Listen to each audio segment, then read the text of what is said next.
నిద్రపోయే ముందు 11 మాటలు శివనామం చెప్పి పడుకోమని చెప్తారు.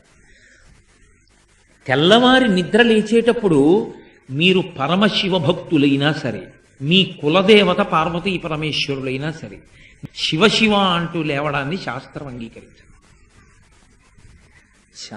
శాస్త్రమే. శివుడు కేశవుడు రెండని నేను అంటలేదు. కానీ దేని స్థితి దాందే అంతే. నిద్ర లేచినప్పుడు మొట్టమొదట నోటి వెంట పైకి రావలసినటువంటి మాట ఏదో శాస్త్రమే నిర్ణయం చేసింది. ఇంకా వేరొక మాట ఏదీ నోటి వెంట రాకూడదు. మొట్టమొదట తెలివి రాగానే రావలసిన మాట ఒక్కటే.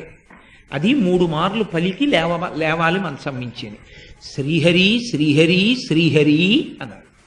3 మాటలు శ్రీహరి అన్న నామం చెప్పి మాత్రమే లేవవలసి ఉంటుంది. అంటే జాగృతి ప్రారంభమైంది. నిద్ర లేచాడంటే రక్షణ చెయ్యవలసినటువంటి వాడు శ్రీ మహావిష్ణువు.